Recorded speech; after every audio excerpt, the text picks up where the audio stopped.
BNP মনে করেছে তারা না থাকলে নির্বাচনে লোকজন থাকবে না এবং নির্বাচন উৎসবমুখর হবে না, ভোটার উপস্থিতি একদম শূন্যের কোটায় যাবে। এরকম একটা দুঃস্বপ্ন নিয়ে তারা আজকে আন্দোলন করে ব্যর্থ। জনগণ আসে না, বিরোধী দল নির্বাচনের বাইরে থাকে, আমরা কখনো চাই।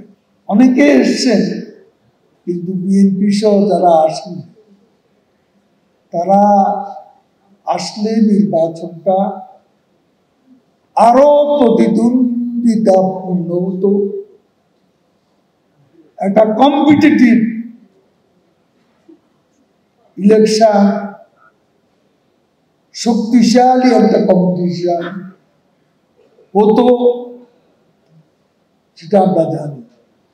বাংলাদেশের গণতন্ত্রকে বাঁচিয়ে রাখতে হলে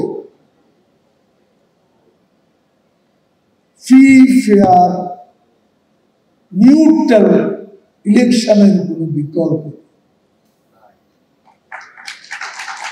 নির্বাচনই হচ্ছে গণতন্ত্রের প্রাণ। সুষ্ঠু নির্বাচন গণতন্ত্রকে সুস্থ করবে, সুস্থ। বিরোধী দল নির্বাচনের বাইরে থাকবে, আমরা কখনো চাই। অনেকে এসছেন, কিন্তু বিএনপি সহ যারা আসেন, তারা আসলে নির্বাচনটা আরো প্রতিদ্বন্দ্বিতাপূর্ণ হতো, একটা কম্পিটিটিভ ইলেকশন, শক্তিশালী একটা কম্পিটিশন হতো, সেটা আমরা জানি।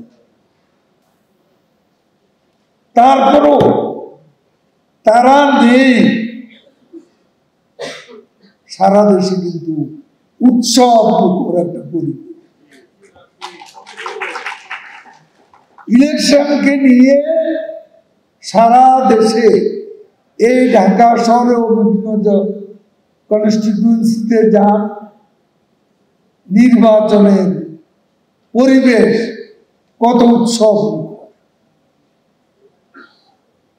এবং বিএনপি মনে করেছে তারা না থাকলে নির্বাচনে লোকজন থাকবে না এবং নির্বাচন উৎসবমুখর হবে না, ভোটার উপস্থিতি একদম শূন্যের কোটায় যাবে। এরকম একটা দুঃস্বপ্ন নিয়ে তারা আজকে আন্দোলন করে ব্যর্থ। জনগণ আসে না। তারপর তারা এখন সরকার কিভাবে ব্যর্থ হবে, ইলেকশনে ভোটার টার্ন আউট কিভাবে কম হবে এবং ইলেকশন ফ্রি ফেয়ার হবে না, এইসব নানান গল্প তারা বলে যাচ্ছে। তাদের নিজেদের সাজানো মনের মাধুরী মিশিয়ে তারা নানান গল্প সাজিয়ে আজকে নির্বাচন বিরোধী প্রপাগান্ডা করছে। তাদের মুখ বন্ধ করতে হবে। ইলেকশনকে কোন অবস্থাতে, ইলেকশনের যে উদ্দেশ্য, সে উদ্দেশ্যকে আমরা ব্যাহত হতে দিতে পারি না। পরিবেশ বজায় রাখতে হবে। অসুস্থ পরিবেশ যারাই সৃষ্টি করবে তাদের বিরুদ্ধে ব্যবস্থা নিতে হবে। এবং আমি আবার আওয়ামী লীগের পক্ষ থেকে বলতে চাই, আওয়ামী লীগের কেউ পরিবেশ নষ্ট করবেন না বলে, যারাই পরিবেশ নষ্ট করবে আমরা কিন্তু ইলেকশন কমিশন ব্যবস্থা নিলে আমরা সেটাকে অকুণ্ঠ সমর্থন জানাব।